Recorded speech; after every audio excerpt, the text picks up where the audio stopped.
8 or 24? Number 8. 24 was more challenging.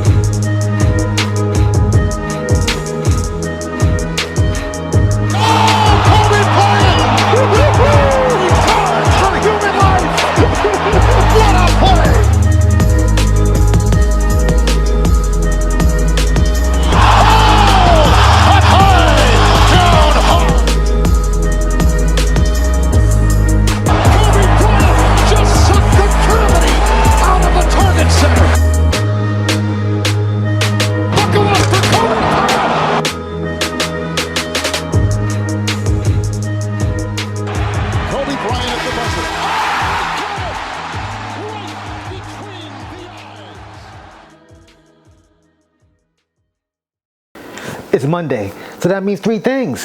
1, I'm not your MCM. 2, it's a Mama Monday. And 3, it's time for the 24 podcast. How you guys doing? I'm your host, the product of poverty's environment, the Pope Chuck Paul. Season 4, episode 139.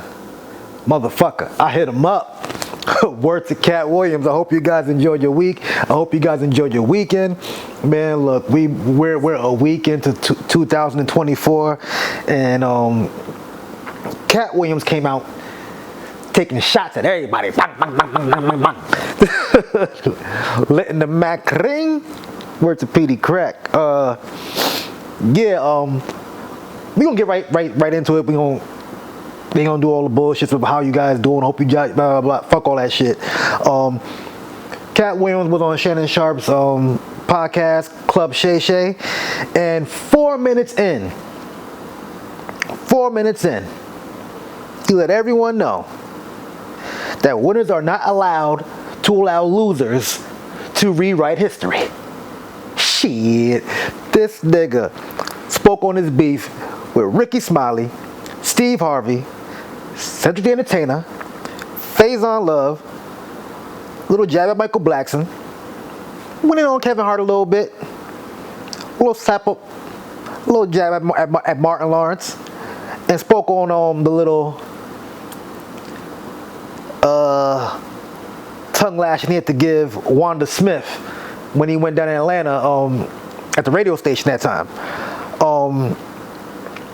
Yeah, so we got crazy. He spoke about Cedric The Entertainer stealing one of his jokes and using it in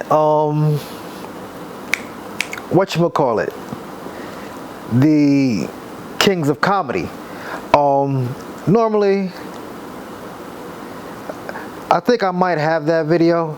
Like, I'm kind of iffy with some of these videos sometimes. Like, I might play it and it'll get taken down, and I'm not going to play the audio because, like I said, it would get taken down, so I'm not going to play it. But yeah, there's the spaceship joke that Cedric The Entertainer is telling.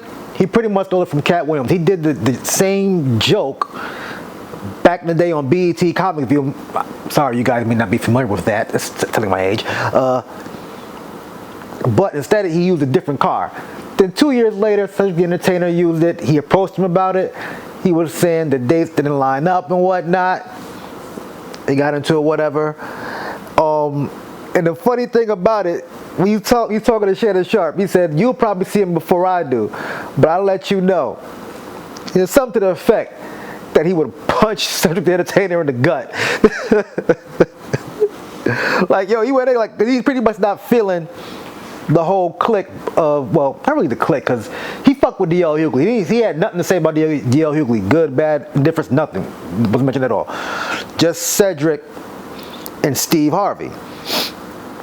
But even before that, I think he also spoke on Ricky Smiley lying and saying that he was supposed to play Money Mike instead of him, that he auditioned for that too, and he said, "Nah, let's swap." And he was tired of him going around lying and saying that. And he was saying that he even was saying this shit on the set. And that's crazy. Like, I don't know if I could work with somebody who keeps telling everybody that they should have my job. The only out of bounds thing he said about Ricky Smiley was he brought up his son. He was like, because Ricky Smiley's son just passed. And he said, his son just passed. I don't know why he's out here lying. No matter which way he meant about it, look, leave dead family members out of it. You know what I'm saying? But he went in on him. He said he said that no matter what film he's in, he has in his contract, if they work on the same film, Ricky Smiley has to be in the dress. He said Ricky Smiley is not a great actor. He said he plays a better woman than he plays a man. Like, I'm probably forgetting some of the shots he threw at him, but Jesus, he went in. And then, hold on, this gets good. His gripe with Steve Harvey. Now, I wrote down a whole paragraph about this shit. About Steve Harvey also stealing jokes and claiming he never wanted to be a movie star, but tried to get Bernie Mac's part in Ocean's 11. He actually called the producers and directors and said he would take less money.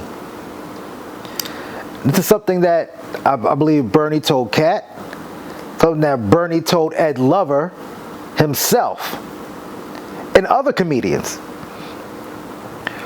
But also, his real beef with him came, I think he was at a mall, and he had his two sons with him, and they seen Steve Harvey, whatever, they ran up to him to get his autograph. Steve Harvey said, nah, I'm not doing that. That's what Katt said. Then Katt told him, like, yo, tell him your dad is Katt Williams. And Steve Harvey was like, who the F is Katt Williams? This is back when Friday After Next came out, or whatever. No one really knew who Katt was at the time, whatever. He was like, all right, bet. And a couple years go by, Katt blows up. And Steve is having trouble selling tickets in Detroit. So he added Katt to the bill. Katt got that chip on his shoulder, you know what I'm saying? Remember that shit that Steve did to his kids. So it became, I guess, like a Steve Harvey versus Katt Williams night. And Katt Williams killed Steve Harvey. And pretty much, he said he forced Steve Harvey into stand-up retirement. And then he laughs at him for the fact that he said that he never wanted to be a movie star or TV or have a TV show again, when he's the reason why he retired him. He also spoke about how Steve Harvey stole some of Mark's Curry shit material and pretty much kind of stole the concept of his show. Because you remember Hanging with Mr. Cooper was a retired ball player, went back to his old school as a gym teacher, PE teacher. And Steve Harvey pretty much was an old musician, retired, went back to his old high school, and taught music. A few years after Hanging with Mr. Cooper went off the air. And I guess they have their similarities and whatnot, but he stole some of the material. That's a different story. And also, Mark Curry actually spoke on that several years ago too. And I believe he called him bitch ass. He said, you got all this money, bitch ass. What are you stealing my shit for? You gonna do my whole set? You already stole my show. I was like, God damn. He called Faizon Love a fat Faizon liar. Faizon also was going around saying things like getting a Netflix deal is easy. Anyone can get a Netflix deal. Katt said, well, where's yours? You know? But man, what else? Oh, he spoke on his gripe with Kevin Hart. He pretty much said he's an industry plant. He said that all the scripts that Kevin Hart got, he's seen them come across his table already. He turned them down because, you know,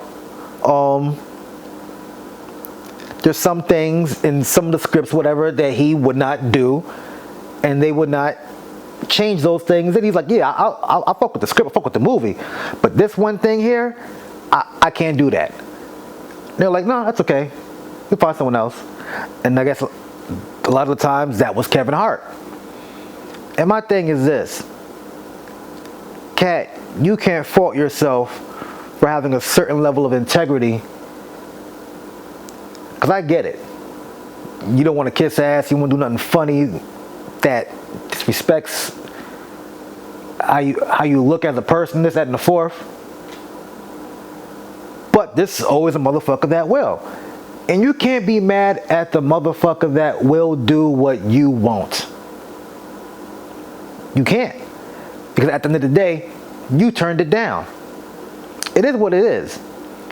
I'm not saying Cash don't have the right to be mad or upset, whatever. He can feel whatever way he want.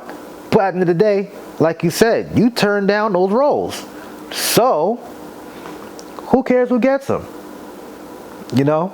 Because Cat's still doing his thing. He's still touring. He's still selling out shows and shit. You know what I'm saying? And, I guess like he wasn't willing to do the chucking and jiving in these movies and whatnot. Kevin Hart is. You know? And I'm going to get back to Kevin Hart. There's other few things I got to touch on real quick about this whole thing. He mentioned Guy Torry, if you remember Guy Torry. He's a comedian. His brother is Joe Torry, who was in Poetic Justice. He also hosted Def Comedy Jam. His younger brother, Guy Torry, is famous for hosting Fat Tuesdays at the Comedy Store. This was a comedy location in Los Angeles, California. Katt Williams was like, it's a beautiful documentary, but he said, I cannot allow, well, winners cannot allow losers to rewrite history, so to speak, paraphrasing. And he said, Guy Torry put together a beautiful documentary, and he said, Cedric The Entertainer performed there, Tiffany Haddish performed there. These are all lies. Now, I watched the full documentary yesterday. Cedric The Entertainer indeed performed there. Tiffany Haddish performed at the Laugh Factory and Fat Tuesday. And here is Guy Torry talking about it right here. Hold up, let me cue it up.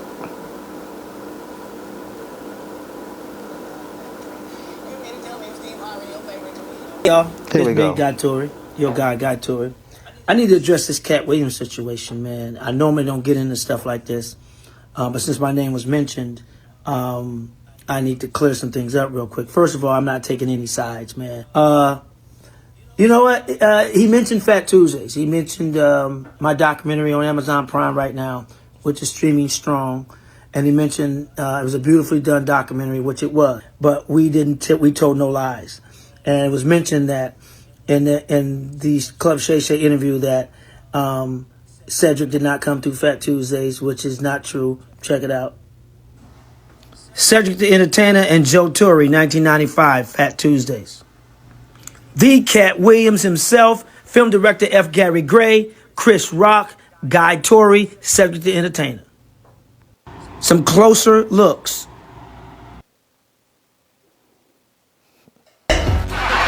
Cedric The Entertainer! Started out as one night. Yeah. Strange. I don't know why he would go and say he wasn't on there, but doesn't matter. But yeah, I mean, he told a lot of truth in there, embellished a little bit. You know, I guess it's an honest mistake because he can't be there and know everyone who's been there or whatever the case may be. I mean, but there's video if you watch the documentary, and people are so stupid on Twitter and Instagram saying, "Oh, he's only introducing him. How we know he didn't perform or not?" If you watch the documentary, if you don't have Amazon Prime, just say that. If you ain't got the $15 a month, just say that, man. Watch the documentary. Tiffany performed there. Cedric performed there. Steve performed there.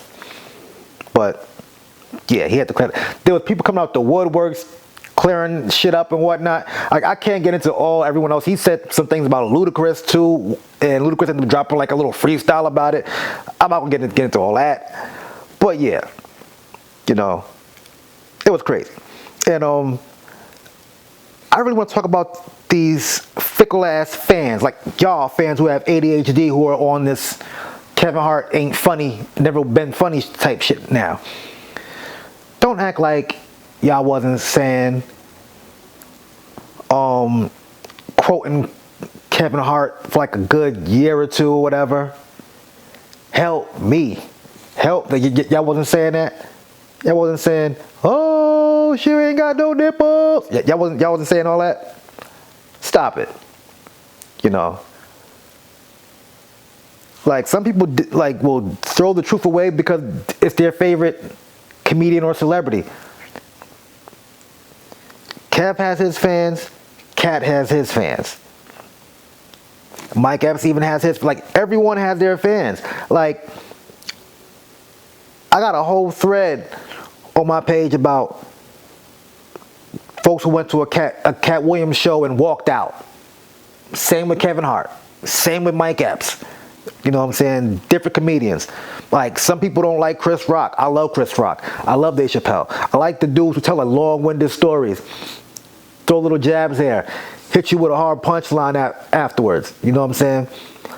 Some comedians just curse a lot. Like Monique. Her last special came out around last year this time, around Christmas. That shit was hot garbage. You feel me? But stop. You delusional fans, like, you don't have to take sides. This ain't 50 versus Ja. This ain't East Coast versus West Coast. There's like a gazillion comedians out there, and you guys are angry at, like, upset that there's 5 to 7 comedians that don't get along. It's just like family members, like, you might not fuck with one of your cousins, or even your sisters or brothers. You might work with a group at work. You might not get along with everybody in that group, but you still make it work. You're still cordial when you see folks, you know what I'm saying? Like, man, oh man. And please, let's stop the conspiracy that Hollywood only puts black men in dresses. They put white motherfuckers in dresses too. Matter of fact, I have a video with 12 different prominent white actors who wore dresses in their roles. The first one is crazy because Puffy is in the background. So yeah, it's pretty funny. But here we go. It's 2 minutes of this. All right.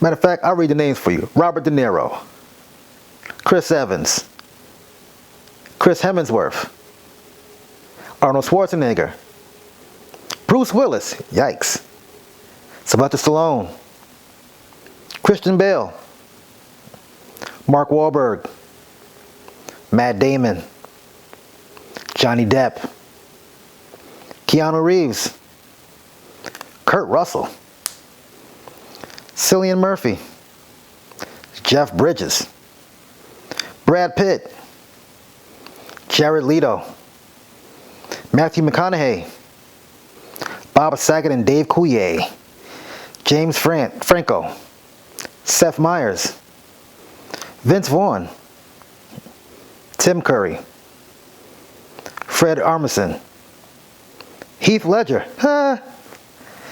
Sacha Baron Cohen, John Cena, Andy Samberg, Channing Tatum, Trey Parker and Matt Stone, John Goodman, Russell Brand, Dan Aykroyd, Steve Martin, Jimmy Fallon, Seth Rogen, Zac Efron, Zach Galifianakis, Bill Murray, Jack Black, Rowan Atkinson, Dana Carvey, John Candy, Mike Myers, Patrick Swayze, Jim Carrey, Chris Farley, David Spade, Adam Sandler, Will Ferrell, Robin Williams, Dolph Lundgren, Hulk Hogan, Gene Hackman, Robert Downey Jr., Tom Hanks, Eddie Redmayne,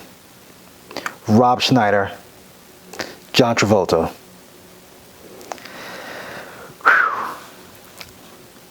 It's a lot of motherfuckers. You know what I'm saying? I get it when they just put someone in a dress and it doesn't make sense for the scene. But you got guys like Martin who played multiple characters on the show. Shanae, his mother, Jerome, the mechanic, White Rob from accounting. You know what I'm saying? You have Wanda in A Living Color. Hell, even Keenan, he was the showrunner. He put himself in one. You know what I'm saying? He had Jim Carrey rocking women in drag or whatever the case may be. You know what I'm saying? Hell, our hero, Dave Chappelle. He's even wore one before. I don't know what he was doing in this video right here. Let me show you guys this shit right here. Yeah, I don't know what this is about. If he was impersonating somebody and the other person was impersonating Howard Stern.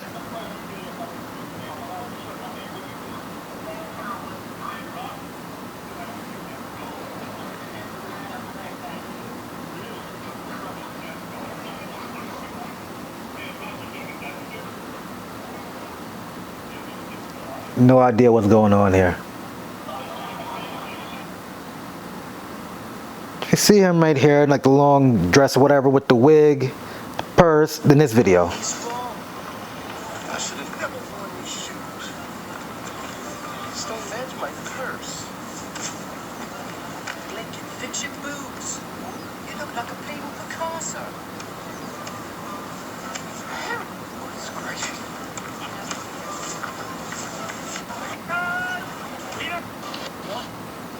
It's no big deal. It's no big deal. But yeah, man, Katt had to clear the air because, you know, a lot of these guys came on Shannon's show, mentioned his name. He had to check him. Not even mad about that.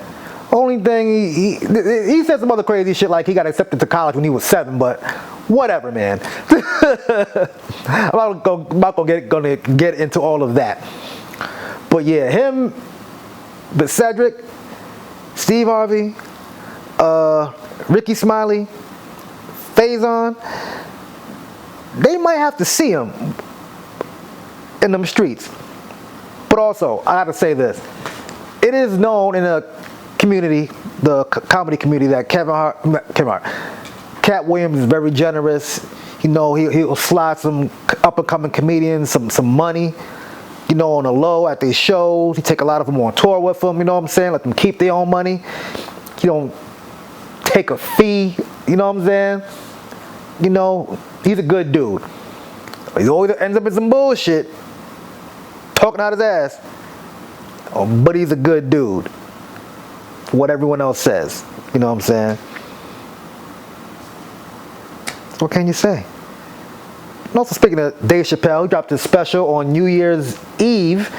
I didn't get a chance to talk about it, but it's called The Dreamer. It's on Netflix. He opens up saying he's not going to talk about any transgender folks and goes after the handicap. He even talks about the whole Chris Rock, Will Smith situation. He talks about his wife. Call all types of bitches and shit like that. Talks about her cheeky eyes or whatever. Try to sneak it to her phone. So he's like, oh, passwords ain't working.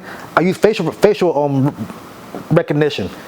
You know, her face the same. Anyway, her face looks the same while she sleep. I was like, oh my God, this motherfucker, man. This motherfucker. He even threw a shot at Lil Nas X. Like, watch the doc. Look, not the doc.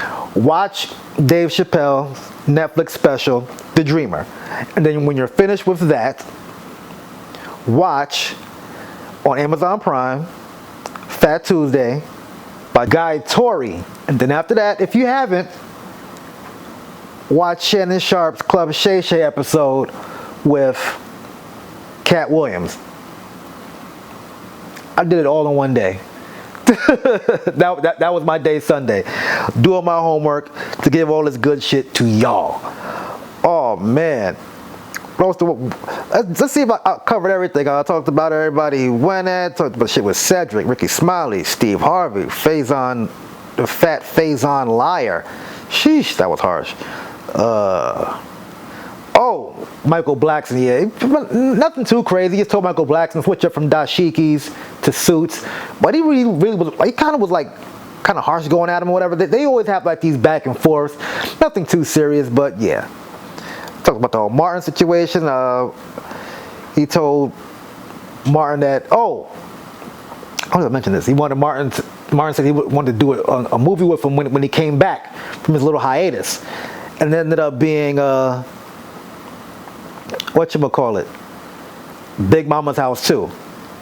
And Katt's like, I ain't with it. You know what I'm saying? We ain't got to do that. He's like, y'all must think I'm Brandon T. Jackson. Y'all might as well go and get him. And as you can see, that's what they used for the movie. But I also want to throw in this little known fact. Martin had Guy Torry as an associate producer on the Martin show. And a writer. He actually wrote the Chilligan's Island episode. So, shout out to Martin. You know what I'm saying? I mean, him and Katt couldn't connect, but at least him and Guy Torry connected on that. And Guy Torry was also in the episode when I think Mad Dog was looking for Martin and he paid Guy Torry to pretend that was him. That was pretty funny. I spoke on the whole Kevin Hart beef. Oh, he even threw a shot at Diddy.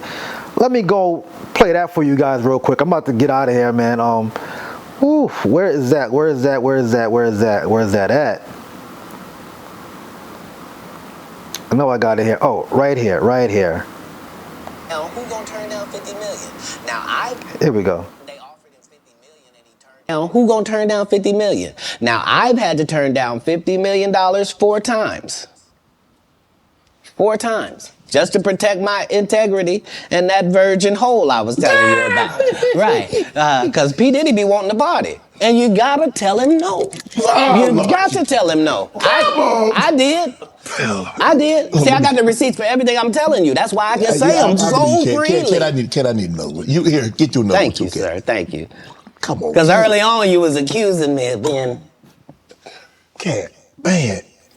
Ken. It's crazy. I mean, but you know, some of these people. Martin tried to put me in my first... Yeah, man. Hilarious. Oh man, I'm sorry. Like this was just too much shit going on in that Club Shay Shay episode. Oh man, I think I covered about everything. If I forgot something, I am sorry. Before I let go, I'm still uploading those episodes to the podcast networks, y'all. I'm sorry. But they will be up soon. Power Book 3 Raising Canaan is back this Friday, so make sure you guys check it out. Yeah, like I always say, like, share, subscribe, comment. God is good. God is great. Thank God my paper's straight. I am the Pope Chuck Paul. Peace out. Apollo Legend.